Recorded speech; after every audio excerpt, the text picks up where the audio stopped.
guys. Today on Rad Season, I'm going to be talking with action sports athlete, skier, snowboarder, big wave surfer, the legendary Chuck Patterson. Hope you guys enjoy.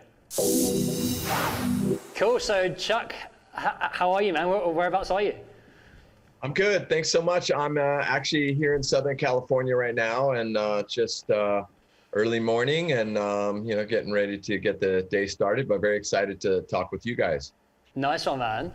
I'd love to take it back, if we could, and kind of go back to the beginning, because I mean, your story's like pretty fascinating on how now you kind of, and have been doing it for a while, sort of crossing over all these different sports, whether it's skiing, surfing, windsurfing, kiting, foil, snowboarding, the list goes on, right? But I mean, sort of, where did that all start? Like, what was kind of the first thing that you got into when you were younger?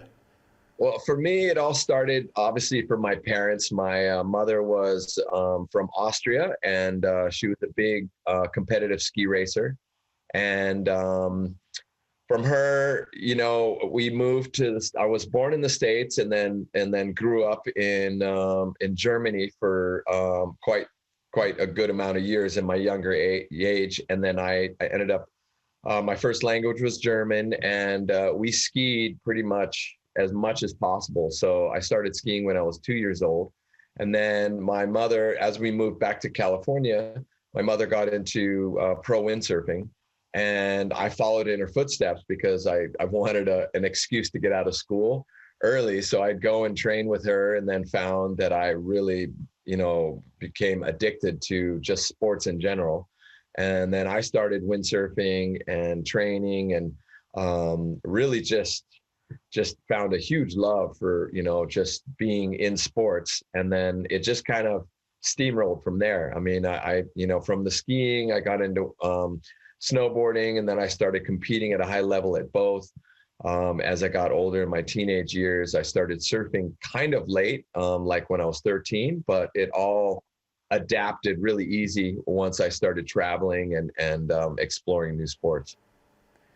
And would you say, I mean, like, with the crossover, was that something that was natural? You just thought, okay, like when you started doing skiing, you then looked at these other sports, you thought, yeah, you could do that sort of outside the season. So when it wasn't winter, you could kind of do these different things. Yeah, it was a combination. I mean, I really fell in love with skiing, but the nice thing that skiing brought to me was it was a great foundation to start at a young age, where you were able to explore high speed, going off steep mountains, and really kind of get going. And then from there, I went into, I really love change. I got bored if I did the same thing all the time. So obviously, like you said, with the seasons, I would chase the seasons. And then, in summertime, I'd be more at the beach and spending time in the water, surfing or doing anything. And then comes, fall, getting ready for winter, I would, spend a ton of time in Hawaii and get my big wave, love out of the way, and I'd windsurf and kite surf. And then by the time snow, started falling back at home in Lake Tahoe area, I would, fly back, in December, and then I would just shift to, skiing and snowboarding, and then chasing, big waves, when the swells came, back to Maui, and I'd kind of go back and forth. And it just ended up that coincidentally, all these sports really complemented the other ones. So I could go from skiing, training hard, doing that, and then I'd go to, surfing or being in the ocean, and I'd get a full body workout. And they both really paralleled well together, to where I got the same exhilarating, feeling and love from doing it. And it just seemed like they just fit perfectly in a puzzle. So I would just kind of do that every year. And how was it when you were a kid?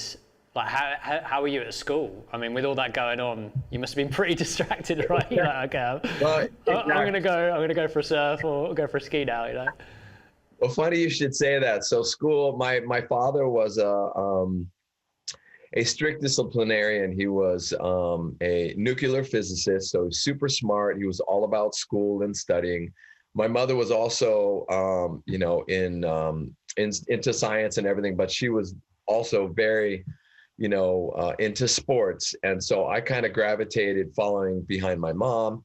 And when it came to school, I liked school, but at the same time, I really liked sports outside of it. So I learned very quickly that if I put too much time into sport, not into school, I would, evidently down the line flunk out. And that's exactly what happened one year, where I spent too much time, going to surf early in the morning, and then I'd skip my classes, and then suddenly, the grades came out, and then my mom was just outraged. So then it came down to, all right, you're going to the Navy, or at that time, my mother and father had split up, but they lived very close together, or I'm moving to my dad's house. So I thought, well, I was a little cocky, and I thought, I'll just check out what the Navy has to do. And it's probably like another sport, and I'll see if I can conquer it. And then my friends, before I was going to go and do that, my friends set me aside and said, that's not a good move. You'll never be able to do sports again. And they kind of scared me.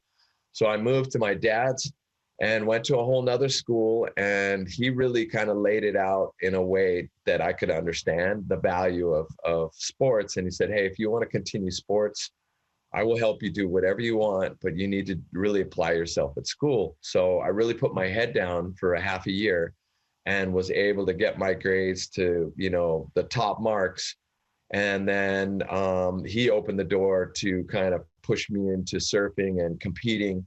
And the world was kind of my oyster at that point. So I really understood there's a fine balance, and you can't do one without the other. And once I graduated, out of high school, then the doors kind of opened everywhere, and I was able to land a contract for windsurfing to travel around the world. And then I kind of used the money that I made from that to help myself traveling for skiing. And then I really started to learn the sponsorship game and how to run the business and how to make money through sports. So every sport, I'd get a different sponsor that would, either pay me or get me equipment to where I could use that, to pursue another sport. And I kind of was a little bit ahead of the curve or ahead of the game, because I really love to excel at many different sports, but my sponsors wanted me to really put more time into one sport. And I just felt that really was kind of boring, and I just had so much excitement, and I loved being active that for me, I just had to kind of set myself and kind of push everything, because it allowed me to get better at all the different sports that I was doing anyway. So I was kind of a standalone person for a little while, until the sponsors started to figure out that it made sense to have someone that was well versed in many sports.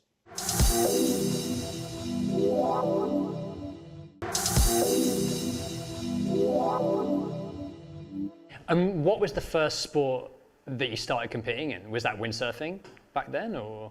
No, for me, the first sport was skiing, and then that ventured into snowboarding. And then once I started, doing more stuff with my mom and training, then windsurfing was right behind that. And then the door opened to many more wind and water sports after that. And that was like around like late teens or so, or? Yes, that was late teens. And then once I reached around 2021, that's when, the business part of it really kind of made sense. And then I started being smart and managing my time and money and sports to kind of make it all work, as a fine machine. And how did it work? I guess back then it's pretty different to now with sponsors. I mean, was there kind of, were the sponsors looking at it just from the individual sport and say, okay, like if you're going to be skiing, you would have your ski sponsors. It wouldn't really cross over back then, right? Yeah, no, you're right. Actually, I had to be very creative because the money that I made from skiing, I put 100% into skiing and gave them what they needed. I competed, that I was shooting, film and photos for magazines, because back then we didn't have social media. So it was very important to do well in competitions and then have your face plastered in magazines or in videos to where you were really kind of pushing the brand. And once I understood how to work that when I basically was introduced into a new sport that I fell in love with. I would on the lowdown, I would keep it kind of secret, but I would kind of use some of that money to help myself travel and get good at that sport. And then I would do everything I could to, be 150% immersed in that sport and get to a certain level that I wanted to be. And then I would go back to skiing or whatever sport I was getting paid for, do that. And then the next year I would introduce myself into, okay, I'm, now going into kiteboarding and I'm competing. And then I'd get sponsors from that. And then they would all feed like a giant circle, like windsurfing and kiteboarding. I made really good money, and suddenly that would help me, feed back into skiing. And so it went back and forth. But in between all of that, I mean, it wasn't always perfect. I had to, I found jobs that would kind of work perfectly. I was a bartender for a long time where I'd work late nights, to make money. And then during the day, I'd do my sports. And then at the same time, I also built custom homes, during the slow times, and all to kind of build, money to help me do whatever it took to do these sports and pursue them to the next level. Nice. And did you think that you could make a career out of doing all these different sports? Like when you were younger, like what were you thinking? Like, was there any sort of like, were you like you just did it because you loved it and you were going to be doing it anyway, or did you think like, okay, like how can I make this? Can I make this my job? And well, for me at the beginning, it was definitely out of love and passion, following, in my mother's footsteps. And then from there, my father was, being a physicist, he was very strict about school, and, school was paramount versus sports. That was kind of secondhand. So a lot of his friends would, they'd come over for dinner and they'd say, so what are you pursuing? And I said, well, I really love sports. I want to see if I can, somehow make money through that. And they always told me it's a waste of time.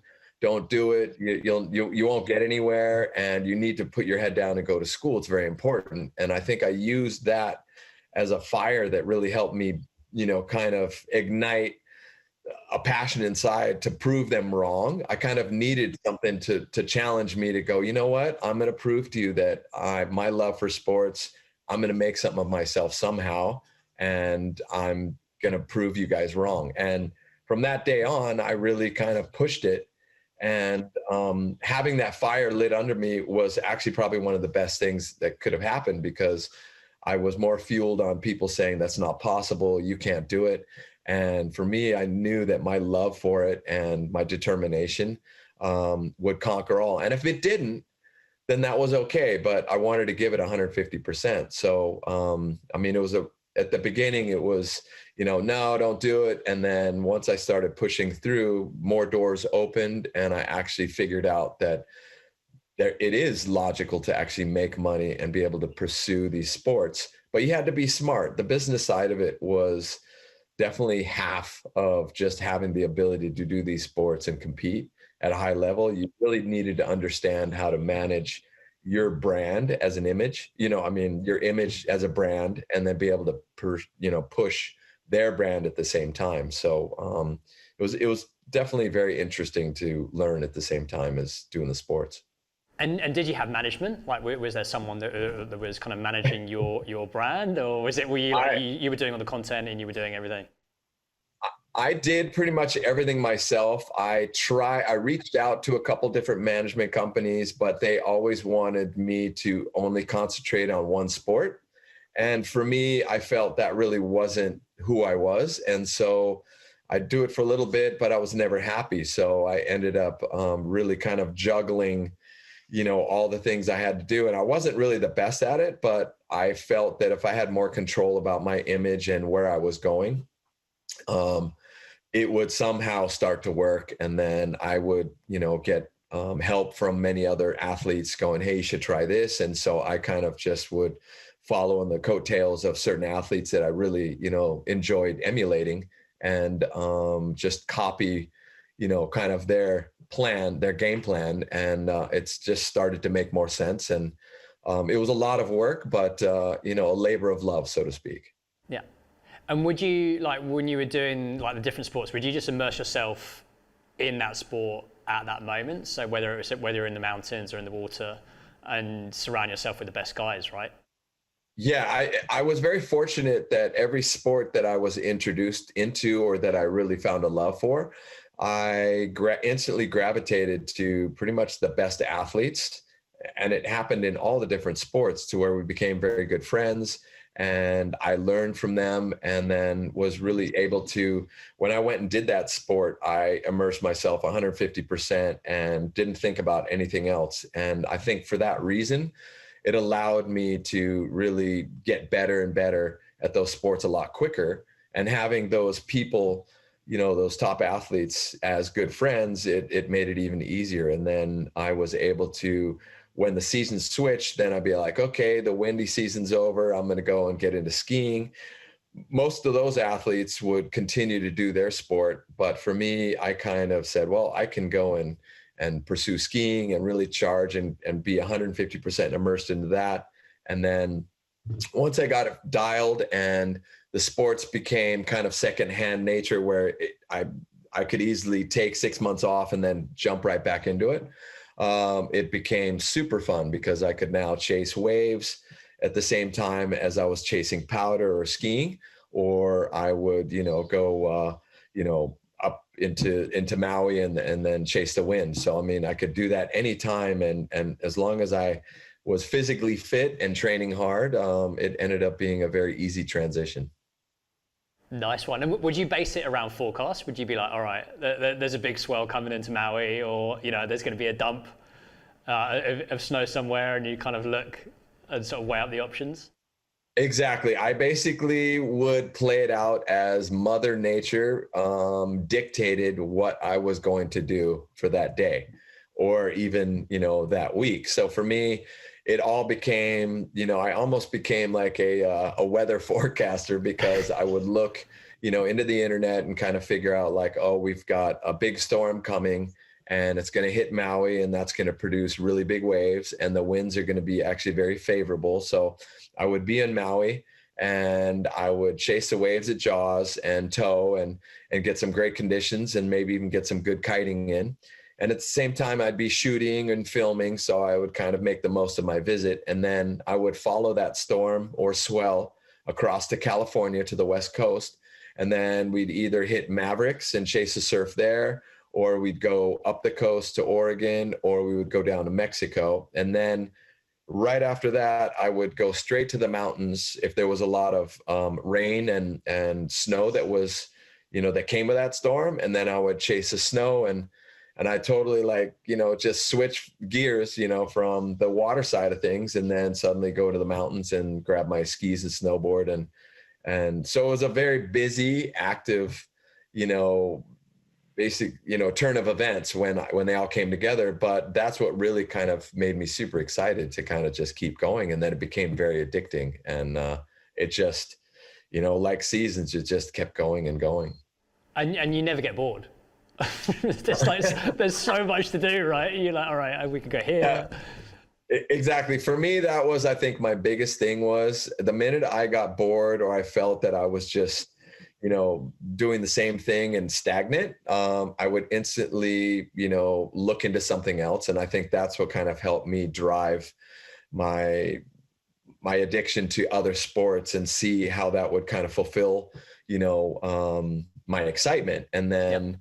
I just started picking. I had so many different sports to choose from that if the conditions weren't great, or if I was kind of doing one sport too much and it was just becoming, average, then I'd switch and do something else and kind of bring up my adrenaline and excitement, and then suddenly have a new love to just keep going. And then I'd suddenly go from that sport to another, and it just kept going. And it was that eternal ride that I'm still doing to this day.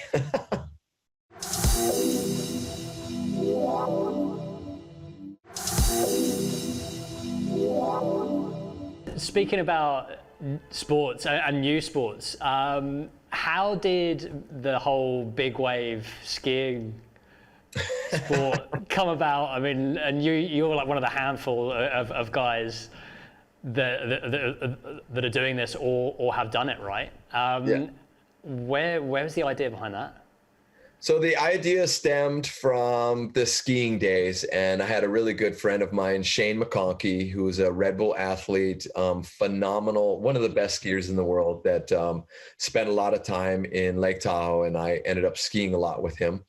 And he had a very out of the box mindset as far as, doing things that people seemed, to think were impossible. And so he took a pair of water skis and he went to Alaska to ski and film there. And he took a pair of water skis and skied an insane, super steep run in the Alaska, mountain range, and ripped it to shreds, made the normal skis that we ride look ridiculous. And he did it super fast with ease. And so everybody, the ski industry was kind of like blown away because it really kind of changed the thought process as far as design and stuff like that. And so he and I were really good friends. And at that time I was going back and forth to Maui and chasing the waves and then also chasing the snow. And so he said, Chuck, this is so up your alley. You should really try a pair of these water skis and try to ski a big wave because you do both. And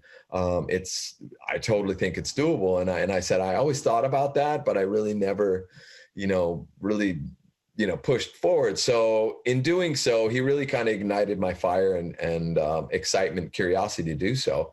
So I got a pair of jumper water skis and I went out with some friends in Maui and with a jet ski and towed into a couple big waves, at a certain break where not many people were around. And the skis were basically like flat boards. I mean, they were all straight. There was no side cut. And the minute I let go of the rope and went down the wave, I'd go like 200 yards in a straight line, and it was really hard to turn. And we did that, for the afternoon, and I just didn't really feel that was what I had envisioned in my head, like when we're skiing down a mountain doing turns. So I kind of said, well, it's not really the way I pictured it, and I'm going to table that, and maybe down the line I'll get some more inspiration and go back to it. So I let it go for like 8 years, and then I had two friends of mine, Mike Douglas and Cody Townsend, who are younger free skier guys that went to Maui for a month and brought a bunch of different design skis. Some other companies were making some water skis, and they went and put all their time in testing all the different skis and came out with this really cool video, skiing waves, doing turns, doing big airs. And I got the video and was like immediately going, oh my gosh, that's exactly what I had envisioned in my head. And so I got on the phone. I said, dude, I need a pair of those skis. I want to take it to the next level. I'm really excited, and thank you so much for the inspiration. So I got a pair of the skis, and then the next big swell in California, I went with a bunch of my friends, and I set up my skis and everything. I put them in a bag, and I had my ski boots, and I put that in a bag, and I loaded it up in the jet ski because I didn't want anyone to know what I was doing. Not that I was embarrassed, but it was kind of like a secret that I hadn't tested yet. And I didn't want to, have to explain myself or anything. So I put everything in the ski. And as we went out, there was, really big surf. And so we tow surfed on our regular surfboards for a couple hours. And then I talked to my partner, my driver, and I said, hey, I think it's a perfect opportunity to try these new skis. And so I put the ski boots on and, had to put shampoo in there with water to make sure my foot, would slide in, and then buckled everything up and then put the skis on. And at that time, I decided, coming from a ski background, that it made perfect sense to have ski poles because that allowed me to kind of have my body, movement feel kind of a little more natural than having my hands out to the sides. It just felt like I was a little out of control. So I grabbed some ski poles, and I put some flotation on them. So if I lose them, they would float. And I got in the water, and my driver, I just said, hey, let's just catch the waves like we did, on the surfboards, and I will basically let go. Just give me a lot of speed, and let's see where it goes. So instantly we went out to the peak, and there's a bunch of set waves coming, and it was like 30 to 40 foot face waves. And my buddies are going back and forth, dropping on waves on their tow boards. And suddenly they see me come out on skis, and they're shaking their head going, what is Chuck doing? This is mind blowing. We want to see them crash, you know, because they're going, there's no way this is going to work. So we get on this one wave, I get a bunch of speed, I let go of the rope, and I instantly glide and do a giant GS turn, kind of like I'm, you know, on a mountain. And then I angulate and do another turn. I just stay in the pocket where the energy is. And I do a couple turns. And once I came to the inside, the wave exploded and broke behind me. And it was like 20 feet of white water coming at the back of me.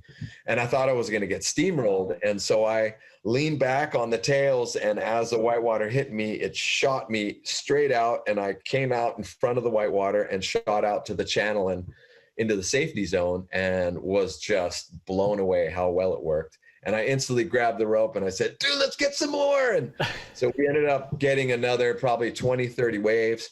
And I was just blown away how well it worked. And it was exactly the way I had envisioned it, but even better because I was going faster. And from there, I ended up getting a one-page photo on the back of Surfer Magazine, and that kind of exploded into a lot of people saying that's the dumbest thing I've ever seen. And then there was a lot of people going, wow, I can't even believe that's possible. And then a couple more years in doing so, I decided I really wanted to go to Maui and chase the big waves. Because for me, going to Maui and going to Jaws with the pair of skis is like going to Alaska, you know, for skiing. So we went there. We had a big film crew. We had a swell that came out of nowhere, and it wasn't really the best conditions, but we decided this is the time to really make our mark. Let's go. So we got there. It was a really crowded day, a lot of people trying to chase big waves. And I went out and got a couple waves on my tow board and just to kind of feel it out. And then the wind came up and I was really scared that the conditions were really going to get bad. So I quickly hurried and grabbed my skis, put everything on, and we went back out to the lineup. And at that time, no one had seen it. And did the guys know? No, So no one in the lineup knew that you were going to be, you know, trying to attempt this, or okay. Yeah, so it was everybody was kind of shocked, surprised, and just going, you're not going to do that here, or, you know, you're going to get hurt and whatever. And I kind of was looking at it going, I've already done it. I know it works. If I have a bigger wave, it's going to work even better, you know, but I was still very nervous, you know, so the conditions got windy. There was so crowded in the lineup that it took me a half an hour to finally get a wave, and everybody was going right. And I decided, you know, hey, let's go left.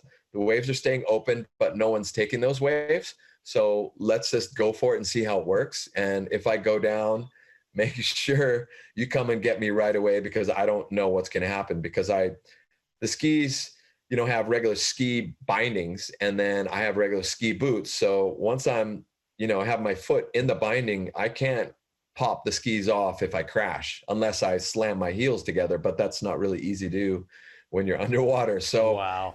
It was a big risk, as far as I had to really make sure I chose the right wave and I let go at the right time to make sure I could make it to safety. So there was a lot of risk involved, you know, but I had it in my mind that I wasn't going to crash and I was going to do everything possible to make the wave. So we take off on this big set from the outside, and we're driving.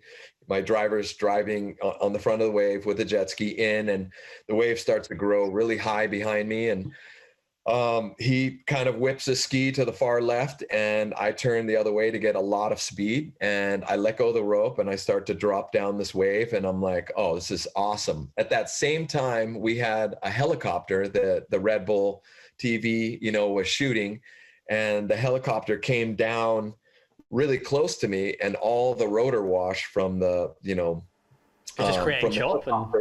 Yeah, basically drove down onto me and slowed me down to where I almost couldn't make it into the wave. And so I kind of freaked out. And at that time, I ended up, you know, leaning forward, and I used my ski poles, and I was just trying to get the momentum to go forward. And the wave kind of reared up, and just when it was about to break, I ended up dropping off the top and dropping into this wave. And for one of the bumpiest rides I've ever had, and I made it, you know, like survival stance all the way to the left and kept going, and then kicked out, and was blown away how fast I was going and how well it worked. And I was like, dude, we got to get another. And then at that time, the people in the boats and the jet skis that were in the channel were screaming and just in disbelief that it worked. And so we went out, we got another, and it was a lot better wave. And I was able to do a couple turns. And then I said, we got to get one more. And so I got one more really good wave, kicked out. And then I decided, Laird Hamilton back in the day had said, it's when you have big waves like that and you're trying something new, if you go and, your first wave, that's a gift. Your second wave, you really have to think, are you getting greedy? And then by the third wave, if you blow it, you're basically going to take a beating of a lifetime, and you were too greedy. So for me, I found that I made 3 waves and totally unscathed, and I was safe. And I decided, all right, let's just take a break and, go another day. So the next day we came, there was nobody there. The surf was like 20 to 30 foot faces, but beautiful conditions. And I ended up going out for like 3-4 hours and really finally could, take off on every wave, do big turns, and really kind of found, every element of how well it worked, and kind of honed my skills. And it just exploded. And then social media was that's when social media really started to kind of blossom. And that's when it just exploded to a whole nother level, with the videos and photos and stuff.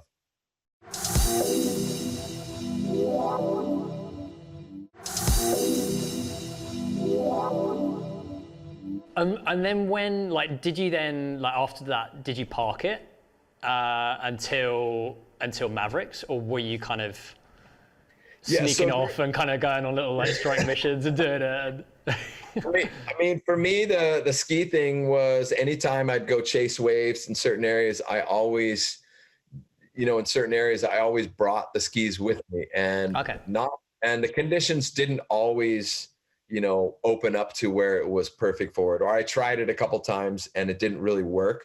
And so as time went by, I just found, all right, you know what, I'm going to just take a little break and kind of pursue, chasing waves without the stress of trying to bring skis and make a giant circus out of it. And then I'd kind of taken a break for probably a good 4 years, maybe 3-4 years. And then this year, especially with COVID going on and traveling being kind of very hard to travel everywhere, I really wanted to push skiing, and as luck would have it, our season started late, and then we were starting to get really good swell. And I decided, well, you know what, I'm going to go back and pursue my love for the ocean and try to get some, good swells here in California, and get back to where I was back in the day. And so I hooked up with one of my good old partners, and we chased a bunch of waves. And then the idea popped in my head. I said, dude, I should bring my skis again. I was like, so a swell about a week and a half before the Maverick swell, we went up to the Central Coast and we chased a wave there that I love surfing. And I brought the skis out, and the skis worked insane. And I was just like a little kid in a candy store. I was like, oh my gosh, why did I take so long to do it again? And so I was all excited. And then, went back home and, got back into the grind of work and figuring stuff out. And then the swell, hit the radar, and a bunch of my friends that were photographers were saying, hey, this could be one of the biggest swells in, easy 10, 15 years. And I said, really? And it didn't really register to hit Maui. So I kind of was doubting it. I was all going, I don't know. I think it's a lot of hype. I don't think so, but I'll keep my eye on it. And as the days went by, it grew more and more evident that this was going to be a giant swell. The intervals were in 25, 26 seconds. I mean, it was huge. And so I thought, man, it would be great to go to Mavericks and tow and, see if that works. And at the same time, the photographers were going, hey, you should bring your skis. This could be one of those crazy swells that, could be something special. And so I thought, all right, that's my plan. I'm going to go there and bring my skis. And when the swell gets too big for the paddlers to paddle, then I hope to, grab a wave on the skis. And so we get there, the swell is bombing. The conditions are beautiful. There was a little fog in the morning, and there's everybody and their mother is at Mavericks. I mean, it was the most crowded I've seen Mavericks in a long time. And we get out there mid morning, and I had my skis in a bag and everything, so you couldn't really see what I had. And I had my tow board and my partner, and I brought one of my cameras because I wasn't going to paddle. My plan was really to kind of chase the big waves, and if I could ski. So we get out there, we're in the channel, and I see all my friends. It's a giant reunion, like Peter Mel and Kai Lenny and Lucas Jumbo and Twiggy and all these great, athletes that I used to travel with a bunch when we were chasing waves, and they were still doing it. And it was just one of the best, days I've had in a long time to kind of reignite my fire and love for big wave surfing. So I was there and supported them and watched them charging. And then the swell started to really kind of get bigger. And so every hour there'd be a giant, set that came through and would wash all the surfers out, and no one would get any waves. So the surfers would move 100 yards away. And then meantime, we'd watch these waves come through unridden, and they were like 40, 50 foot perfect barrels. I mean, giant round tubes going unridden. And we were kind of flipping out going, we need to be towing, but there was such a huge group. And for me, not being, at that time, Mavs local, I've been gone for a long time, that I kind of waited for like Peter Mel or a couple of locals to kind of make the switch before I was going to go and tow.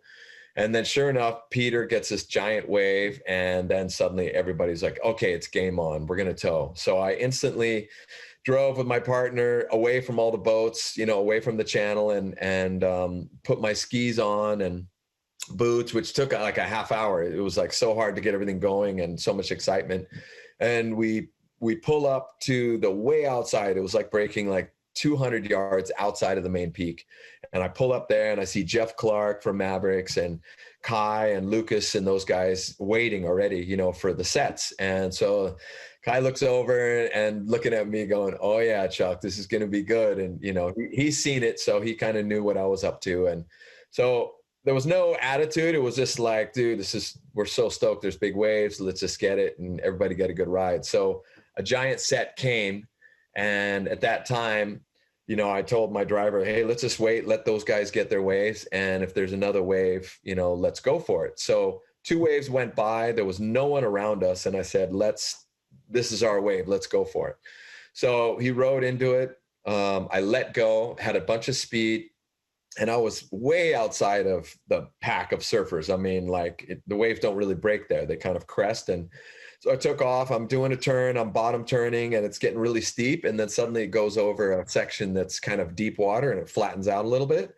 And I have just enough speed, but I'm like leaning forward, and I'm trying to go in a tuck and get going with my ski poles. And I make it to the edge, and then suddenly the wave hits the inside and really, doubles up and gets big. And that's when I get my big drop. And I dropped down, and I could see and hear the yelling and screaming for all the surfers that were in the lineup, on the side going, yeah, go Chuck. And so I was super excited, all this adrenaline, and I drop in on the wave. I do this bottom turn, and then I come up and I hit the wall, kind of just like skiing, and just do this arcing GS turn and come back. And then the wave kind of fades out, and I come out to the channel, and everybody's just going off screaming, and I'm excited that it worked. And so my driver comes up, and I'm like, okay, let's go get another wave, because that was just one, but I want to ride it, a bigger wave. And so we get out there, and we sat for like 45 minutes before another set came. And it was so inconsistent, only 2 waves in a set. And at that time, the surfers started to move back into the peak, and if the wave wasn't giant, then we'd be riding right through them. So we decided after, another half hour waiting that it just wasn't good. Let's just leave it be. And I was just really bummed, because I really wanted to get a couple waves, but it really allowed me to kind of be thankful for getting 1 wave. And so we came in, and I instantly changed everything. And then we sat, in the channel, and everybody was like, wow, dude, that was crazy. And so long story short, we get out of the water and make our way back home. And as the swell started dying, and then social media, obviously, as you know, just the internet erupted, right? It just went nuts. Yeah. And it was crazy, because it seemed like it exploded more because it was at Mavericks versus at Jaws. I don't know why, but it was just one wave. and the media just ran with it. So it was really cool. That's gnarly. And I mean, you're 52 years old. How do you stay in such incredible condition? I mean, are you training every day along with all like doing all the sports as well? I mean, for me, I'm training. I do my best to train at least six days a week, and that's basically at the gym. A lot of it that has really kind of helped me was doing the deep end fitness and doing the underwater training, and then also putting my time into the sports, that lay out during the day, whether I'm surfing or I'm foil boarding. Just being in the ocean and in those conditions kind of keeps my head, kind of on point. But yeah, I am addicted to, going to the gym and training at least once a day and really kind of keeping myself going, because you just never know what the next couple of days bring or the next couple months. And I still want to be ready for, anything that comes my way, any project. So I'm training to keep myself out of the hospital, but ready for, the next big adventure is the way I look at it. Nice one. And how important is the diet and sort of eating right? Is that something, that you're fully focused on as well? Yeah, diet is very important. I mean, I'm very lucky. My girlfriend is an amazing cook. The only thing I have is that I have a very big sweet tooth. Growing up in Europe, I love dark chocolate. I like ice cream, this and that. But I've learned to really kind of back up on that to where I'm really just eating, just really good, healthy food. I don't go crazy with it. I mean, I don't change everything and suddenly go, I can't eat bread, this and that. I think I work out so hard, many hours during the day that it allows me still to eat, almost anything I want. But now I'm a lot more health conscious. I drink a lot of fresh pressed juice from a great company, that's local, that's salty, and it's just really good, pressed juice. It keeps your immune system going. And then at the same time, I eat, chicken, a lot of salads, and then a lot of protein smoothies and stuff to kind of keep me going during the day. So, I mean, diet is definitely key. I feel if I didn't care about diet, I probably would have a heart problem, or I wouldn't be as energetic as I still am, to pursue, these sports, or even to get in the gym every day. And what do you say that you've learned over the years from doing all these different sports? For me, I think one of the big things that I've learned is to never let someone tell you that it's not possible. Never listen to people out there to tell you different. I mean, I felt was really go with your gut.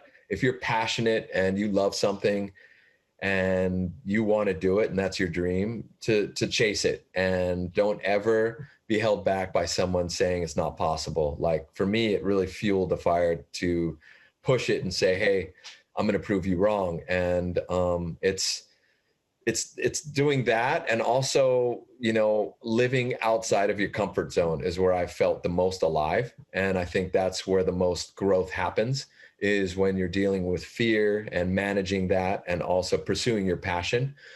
That drive to kind of, get excellence and to reach your goal is fueled by all these things as a combination. And I think that's what's been my success, and it's allowed me to kind of pursue that and still be going. The minute that all disappears or I get bored, I think that's when I really need to watch out, because that's when I think life becomes very abnormal and boring. And for me, I love having that zest for life, and I love smiling all the time and being out in Mother Nature. And I love inspiring other people to do the same, because life is short. So I just never know what every day is going to bring, and you just live it to the fullest. And what's the best way for people to follow what you're up to? And the best way to follow me is on Instagram, is Chuck Patterson on Instagram, and Facebook. And then I have a website. It's chuckpattersonathlete.com. And, with all my sponsors and social media and GoPro and Wind and Waves and Nash and all these, great people, Mellon, that have been behind me, it's a labor of love to get content out there while you're doing the sports. And that's like the hardest part for me. So I'm trying to juggle it, and I'm not always the best, but I try to get as much content out there to kind of inspire others to, enjoy life like I have and to share my experiences. So, that's just stoked that and blessed that I have that opportunity and that I have a great support crew behind me. Awesome. Chuck, it's been inspiring, like listening to all your stories and how the journey's been going, and we're definitely going to be keeping an eye out on the future and what projects you have coming up. And I'd be stoked to see you over in Nazaré if you can get over here to Portugal. That'd be awesome. Yeah, no, thank you so much for the opportunity. I'm very excited. Always great to share my story and great to talk with you. And I will definitely keep you posted because I think, Portugal is very beautiful. You guys are very lucky. And I definitely want to come visit. And I'm hoping I'm going to set my sights for this winter if I can put it together with the right athletes and get it going. That's going to be my one bucket list thing for this next winter. Awesome. Thanks, Chuck. Thanks a lot. Take care.